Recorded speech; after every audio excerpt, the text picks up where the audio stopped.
राधे राधे मेरे प्रिय साथियों, आप सभी को दीपावली की बहुत बहुत शुभकामनाएं। आप सभी लोग जानते हैं दिवाली रोशनी, खुशहाली और माँ लक्ष्मी के आगमन का पवन पर्व होता है। इस दिन अगर सही विधि विधान से माँ लक्ष्मी और भगवान गणेश का पूजन किया जाए तो साल भर घर में सुख समृद्धि और धन की वर्षा बनी रहती। मेरे प्रिय साथियों, आज की इस वीडियो में हम आप सभी को दिवाली पूजन की बहुत ही सरल और संपूर्ण विधि बताएंगे। तो देखिए, हमारे हिंदू धर्म में दीपावली का त्योहार सबसे बड़ा त्योहार माना जाता है और दीपावली के दिन लक्ष्मी जी का पूजन भी किया जाता है कि हमें लक्ष्मी जी का पूजन कैसे करना चाहिए, कौन सा मंत्र बोलना चाहिए और पूजा विधि के तुरंत बाद कौन सा उपाय करना चाहिए ताकि माँ लक्ष्मी का निवास स्थायी रूप से हमारे घर में बना रहे। तो देखिए महाराज, दीपावली के दिन शाम के समय में हमें इस पूजन को करना होता है। शाम के समय नहा धोकर स्वच्छ वस्त्र धारण करके सबसे पहले आप एक चौकी लगाने।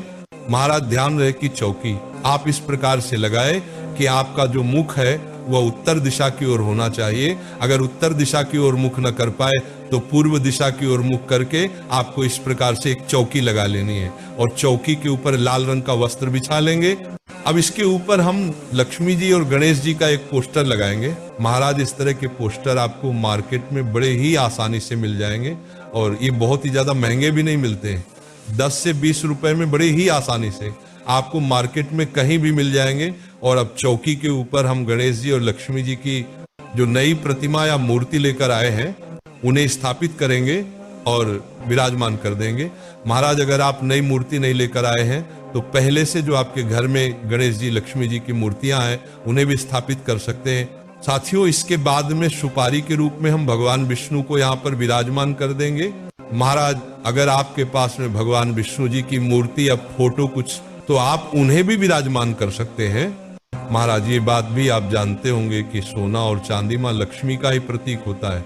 तो सोने चांदी की जो भी चीज अपने धनतेरस के दिन खरीदी है उन्हें आप पूजा स्थान पर रख दे और नया कुछ नहीं लिया है तो जो चीज आपके पास पहले से हो सोने चांदी की उन्हें भी आप रख सकते हैं। मेरे प्रिय साथियों, इसी के साथ हम कुछ पैसे भी रख देंगे क्योंकि जो धन पैसा होता है इसे भी माँ लक्ष्मी का ही स्वरूप माना जाता है। और साथ ही में धनतेरस के दिन अगर आपने कोई बर्तन वगैरह खरीदा है तो उसे भी हम यहीं पर रख देंगे। इन सभी का हमें पूजन करना होता है।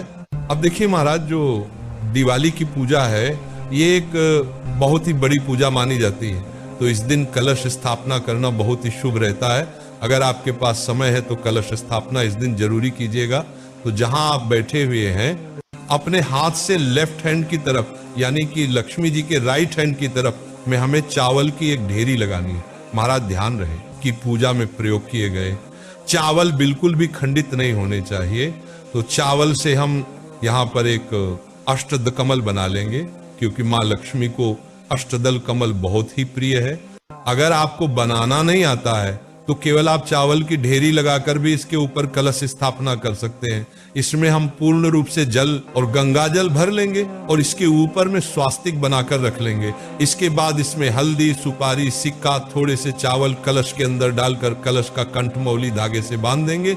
अब आम के पत्तों पर टीका लगाकर हम कलश को सजाएंगे। अगर आम के पत्ते ना मिले तो आप अशोक के पत्ते भी लगा सकते हैं।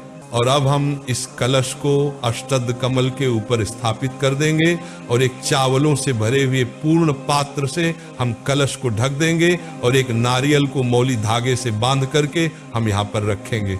आप चाहे तो लाल रंग का कपड़ा भी लपेट सकते हैं। अब नारियल का मुख अपनी ओर रखते हुए हम कलश के ऊपर इस नारियल को रख देंगे और इस तरह से हमारे कलश की स्थापना हो जाएगी। अब हमें अखंड दीपक जलाना है तो इसके लिए हम यहाँ पर चावलों से स्वास्तिक बनाएंगे।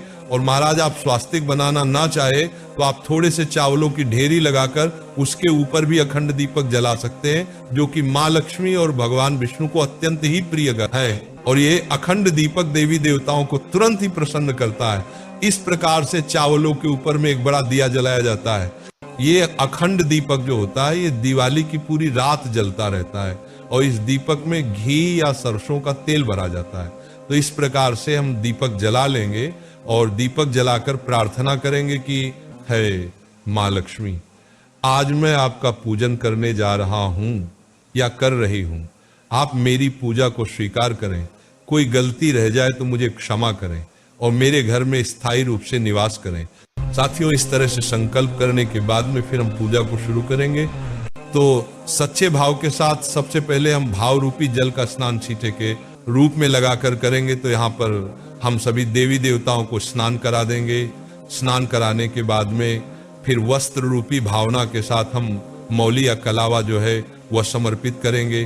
तो यहाँ पर सबसे पहले गणेश जी को, माँ लक्ष्मी जी को, भगवान विष्णु जी को, कुबेर देव को, सरस्वती माता को, सोना चांदी जो भी चीज आपने रखी है, कलश देव को तो हमने पहले से ही मौली धागा बांध दिया है। तो इस प्रकार से वस्त्र की भावना से हम सभी को मौली समर्पित कर देंगे। और अब हम सभी को तिलक करेंगे। भगवान श्री गणेश जी को, माँ लक्ष्मी को, सरस्वती माता को, कलश देव को, अखंड दीपक को, सभी को हम तिलक करेंगे। साथ ही पूजा में जो भी परिवार के सदस्य सम्मिलित हैं उन्हें भी हम तिलक करेंगे। और अब हम सभी पर अक्षत समर्पित करेंगे। इसके बाद हम गणेश जी को जनेऊ समर्पित करेंगे, हल्दी की एक गांठ समर्पित करेंगे, भगवान विष्णु को भी जनेऊ समर्पित कर देंगे। जनेऊ नहीं है तो आप मौली भी समर्पित कर सकते हैं। इसके बाद हम सभी को पुष्प समर्पित करेंगे। भगवान श्री गणेश जी पीले रंग का पुष्प समर्पित करेंगे। माँ लक्ष्मी को इस दिन अगर हो सके तो आप कमल का पुष्प जो फूल है वह जरूर ही चढ़ाए, या गुड़हल का पुष्प समर्पित कर सकते हैं। माँ लक्ष्मी को लाल रंग अत्यंत ही प्रिय है और इसी के साथ में विष्णु जी को भी हम पीले रंग का पुष्प समर्पित करेंगे। कलश देव को भी हम पुष्प समर्पित जाना जाता है, क्योंकि समुद्र मंथन से माँ लक्ष्मी और कौड़ी दोनों का ही जन्म हुआ था। इसी के साथ में 5 गोमती चक्र हम ले लेंगे। महाराज, गोमती चक्र में चक्रनुमा आकृति दिखाई देती है, इसे ही गोमती चक्र कहा जाता है। इन्हें ले लेंगे। इसी के साथ में 5 कमल गट्टे रखें। मार्केट में बहुत आसानी से मिल जाते हैं। लक्ष्मी चक्र भी मिलता है, उससे भी आप ले सकते हैं। इसी के साथ सुपारी भी समर्पित कर दीजिएगा।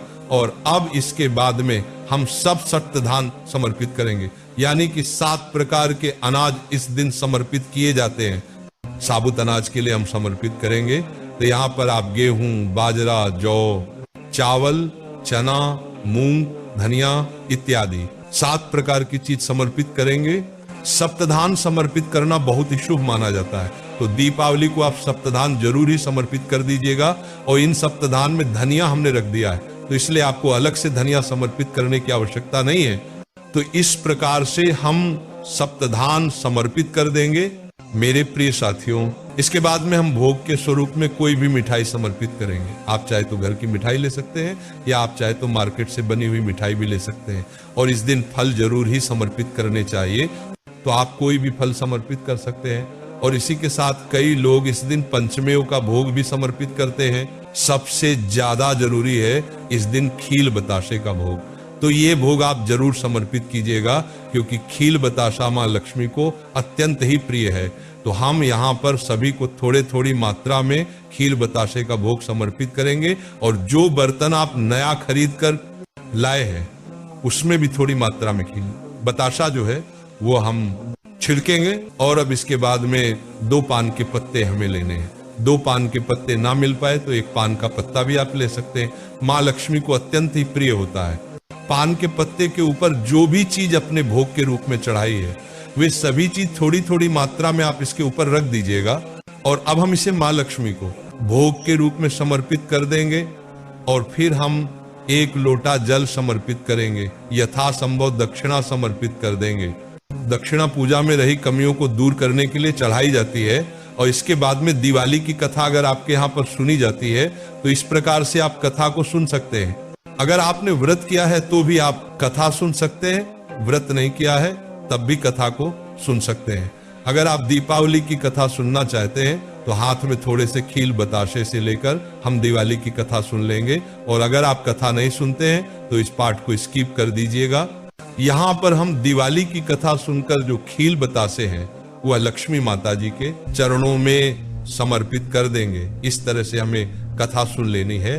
और इसके बाद हम बहुत सारे दिए जलाते हैं। तो देखिए, दीपावली के दिन मिट्टी के दिए जलाए जाते हैं, तेल, घी, सरसों के तेल से ये दिए जलाए जाते हैं।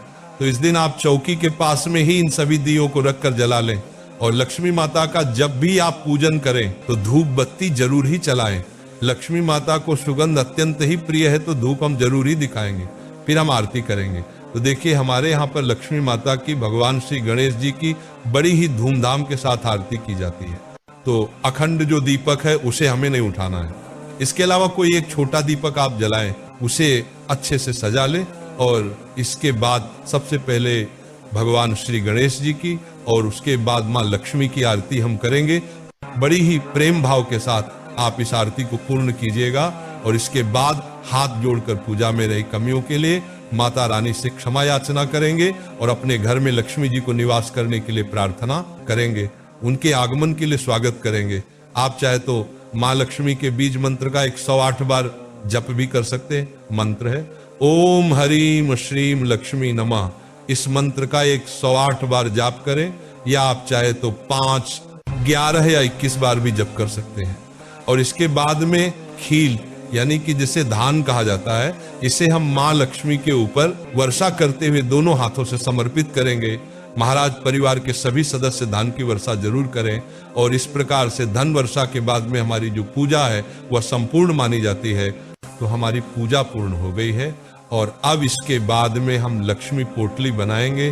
तो देखिए साथियों, जब भी आपको समय मिल जाए, आप चाहे तो पूजा के तुरंत बाद भी बना सकते हैं या आधा घंटा 1-1.5 घंटा, जब भी आप फ्री हो जाए, रिलैक्स हो जाए, उसके बाद में आप इस लक्ष्मी पोटली को जरूरी बनाइएगा।